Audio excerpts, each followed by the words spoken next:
Committed to piece. ఒక నిబద్ధత చేసుకోండి, సమాధానంగా ఉండాలి, నేను ఏ రీతిగా అయినా ఈ కుటుంబంలో సమాధానము కాపాడాలి అనేసి ఒక కమిట్మెంట్ చేయండి. ఒక commitment. It is a commitment. Marriage is a commitment. It is not just about you both coming together. That alone is not just a commitment. కానీ దేవుని సన్నిధిలో మా సమాధానాన్ని ఏ విషయంలో పోగొట్టుకోకుండా కాపాడుకోవాలి. చూడండి, చాలామంది స్త్రీలు వారికి దినమంతా ఏదో ఆవేశం అత్తయ్య ద్వారానో, మామయ్య ద్వారానో, లేకపోతే ఆడపడుచుల ద్వారానో, లేకపోతే బయట వారి ద్వారానో, బంధువుల ద్వారానో ఏదో ఉంటుంది. పాపం రాక భర్త వస్తారు. అంత వర్షంలో 3 గంటల ట్రాఫిక్లో ఉండి ఇంటికి వచ్చిన వెంటనే తినలో ఉన్నదంతా కక్కేయాలి కదా, ఆ విషయం ఇప్పుడే నెరవేర్చాలి కదా, ఇప్పుడే అంతా బయట పెట్టాలి కదా. తను ఎట్లాంటి పరిస్థితి, తడిచిపోయి వచ్చినా పర్వాలేదు, ఆకలితో వచ్చినా పర్వాలేదు, అలసిపోయి వచ్చినా పర్వాలేదు, ఇప్పుడే మాట్లాడాలి నువ్వు నాతోటి, ఇప్పుడే మనము తేల్చేయాలి ఏదో ఒకటి. మీ అమ్మ అంత మాట నన్ను ఎలా అనగలుగుతుంది అని కొద్దిసేపు ఆయన రెస్ట్ తీసుకునేంత వరకు, లేకపోతే ఆయన రెస్ట్ తీసుకుని మైండ్ అంతా కూడా రిలాక్స్ అయిన తర్వాత మాట్లాడితే నో, ఇప్పుడు మనలో నా ఆవేశం ఎట్లాకైనా కక్కేయాలి అనే ఉద్దేశంతో అస్సలు ఆ సమాధానము అనే ఆలోచన ఉండదు.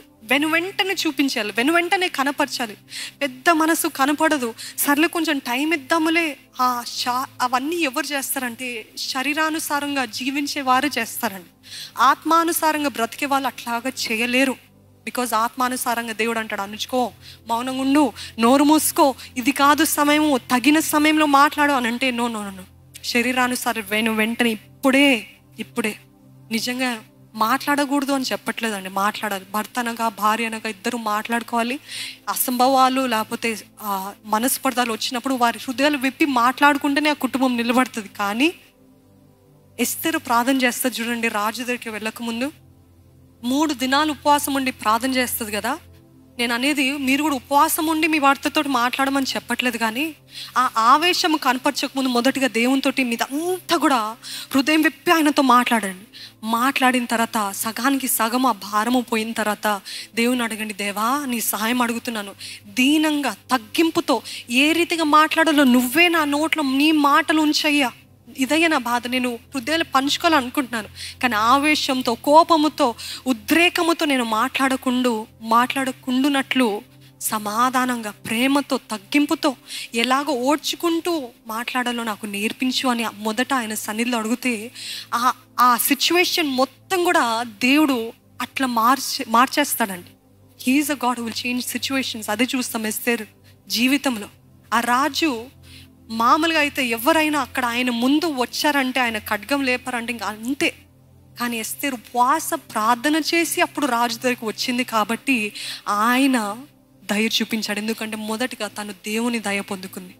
ఈరోజు వెంటనే చెప్పాలి, నా బాధ అంతా చెప్పాలి. నో, ఫస్ట్ పాజ్, కొద్దిసేపు ఆగండి, వెనకడుగు వేయండి. నేను ఎందుకు ఇంత ఆవేశపడుతున్నాను, నేను ఎందుకు ఇంత కోపపడుతున్నాను, నాకు ఎందుకు ఇంత బాధ అవుతుంది, నా అహము గుచ్చుకున్నందుక, లేకపోతే వారు అన్న మాట అందుక.